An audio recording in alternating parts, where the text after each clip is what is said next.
1916 में ब्रिटेन और फ्रांस के बीच में साइक्स-पीको एग्रीमेंट हुआ था, जिसने न सिर्फ मिडिल ईस्ट में बॉर्डर्स बदले बल्कि आने वाले 100 सालों के लिए खूनी जंग की बुनियाद रख दी। इस कहानी की शुरुआत होती है वर्ल्ड वॉर वन से पहले। उस वक्त मिडिल ईस्ट का ज्यादातर हिस्सा ऑटोमन एम्पायर के अंडर था। लगभग 600 साल तक ये एम्पायर एक सुपर पावर बना रहा। लेकिन 20th सेंचुरी आते आते ऑटोमन एम्पायर कमजोर होने लगा, जिसे यूरोप के लोग the sick man of Europe कहते थे। जब 1914 में वर्ल्ड वॉर वन शुरू हुई तो ऑटोमन एम्पायर ने एक बड़ी गलती कर दी। उन्होंने जर्मनी और ऑस्ट्रिया हंगरी का साथ दिया।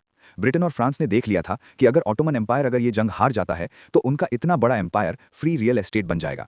लेकिन सवाल ये था कि उसे बांटेंगे कैसे। मई 1916 जब जंग अभी चल ही रही थी, दो डिप्लोमैट्स ब्रिटेन से मार्क साइक्स और फ्रांस से फ्रांसवा जॉर्ज पीको एक बंद कमरे में मिलते हैं। उनके पास एक मैप था और एक पेंसिल।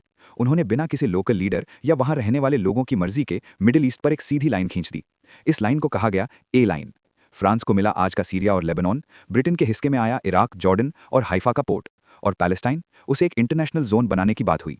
सबसे शॉकिंग बात यह है दोस्तों कि यह डील पूरी तरह सीक्रेट थी। दुनिया को और खासकर उन लोगों को जो वहां रह रहे थे इसके बारे में बिल्कुल खबर नहीं थी।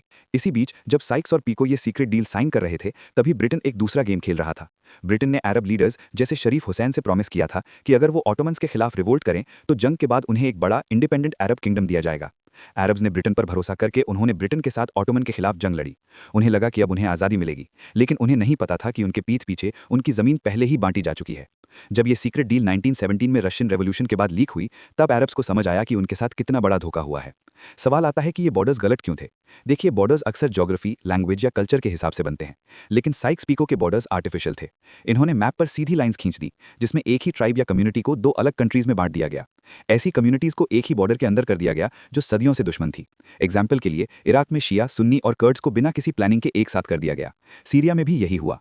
रिजल्ट, जब आप अलग अलग आइडियोलॉजीज के लोगों को फोर्सफुली एक कंट्री में बंद कर देते हैं तो वहां सिर्फ इंस्टेबिलिटी पैदा होती है। इस एक पुराने मैप का असर आज आप पूरे मिडिल ईस्ट पर देखते हैं। आईएस ने जब 2014 में इराक और सीरिया का बॉर्डर तोड़ा तो उन्होंने ऑफिशियली कहा था this is the end of Sykes pico.